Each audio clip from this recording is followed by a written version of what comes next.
हाँ सर, आज अदालत में हिंदू मुस्लिम वकीलों का इत्तेहाद भी नज़र आया जी और इंसाफ के लिए सब एक हो गए। देखिए, अल्हम्दुलिल्लाह बड़ी खुशी की बात है कि जो व्हाट्सएप पे आ रहा था कि एक मासूम बच्चा है जिसकी मुश्किल से 6 साल की उम्र है और अपने वालिदैन का इकलौता बच्चा है, बहुत घिनौने तौर पे उसका कत्ल किया गया, उसका गला काट दिया गया जिसमें कई जगह मार है और तस्वीर देख के ऐसा अंदाज़ आता है कि उसे मार दिया गया कुछ दिनों के बाद में ताकि कोई निशाना, और बाद में फिर उसकी लाश को गायब करने की कोशिश की गई। व्हाट्सएप पर बच्चे की मिसिंग कंप्लेंट से पुलिस ने भी मुस्तैदी बताई और उनके जो इन्फॉर्मेशन है सब जगह इन्फॉर्मेशन दी, तो किसी तरह उनको उसकी लाश मिली और पुलिस ने अपने मुखबिर के ज़रिए और जो भी तफ्तीश की मुलजिम को पकड़ा है। मुलजिम का हाजिर किया और अदालत ने बताया कि भाई उससे क्यों कत्ल किया गया, किस चीज़ से कत्ल किया गया, वजह क्या थी, मोटिव क्या थी और हमको सर्कमस्टांसेस एविडेंस चाहिए। तो 10 दिन की पुलिस कस्टडी मांगी थी, चूँकि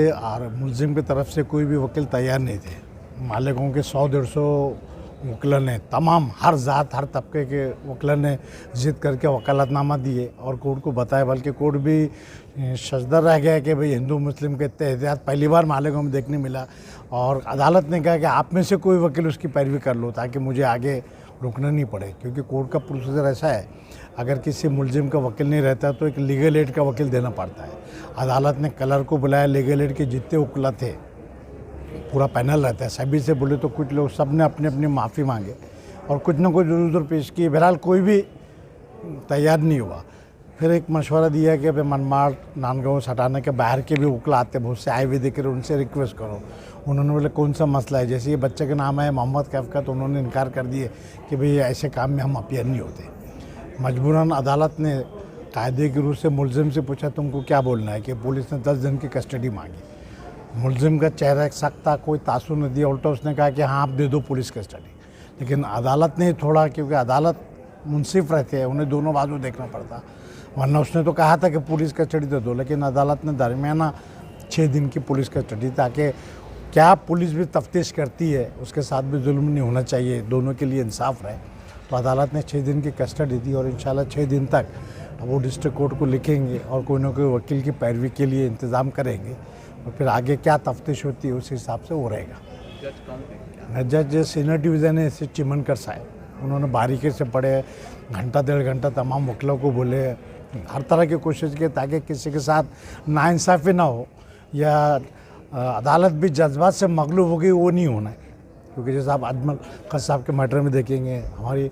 हुकूमत ने उसको काफ़ी खर्च किया, खुद का वकील लगवाए सुप्रीम कोर्ट तक हर तरह के। तो बहरहाल ये आरोपी के भी हक रहता है, उसके लिए अदालत घंटा भर रुका और अदालत ने पूरी कोशिश की, नहीं हुआ तो फिर कायदे की रूह से मुलजिम से पूछे। मुलजिम ने कहा कि मेरी कोई हरकत नहीं, आप मुझे कस्टडी दे दो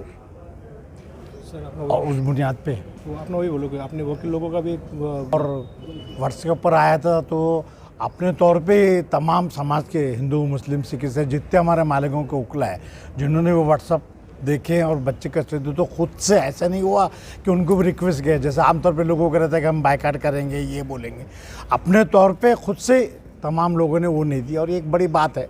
पहली बार ऐसा हो रहा है कि भाई इंसाफ दिलाने के लिए फिरियादी की तरफ से ना, तो आमतौर पर वकील आज़ाद कैसे रहता है कि फ़ी मिलती है उनको, ये उनका पेशा है, खर्चा पे हो जाते, लेकिन कोई भी नहीं हुआ। तो यानी हर आदमी साथ है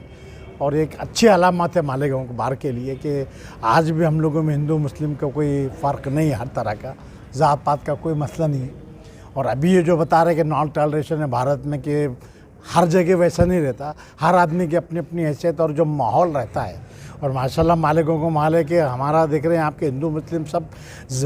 लाजिम मलजुम में एक दूसरे के कारोबार लगे रहते हैं, तो किसी किस्म की कोई तफरीक नहीं हुई और माशाल्लाह सभी लोगों ने पैरवी के लिए वो किया है।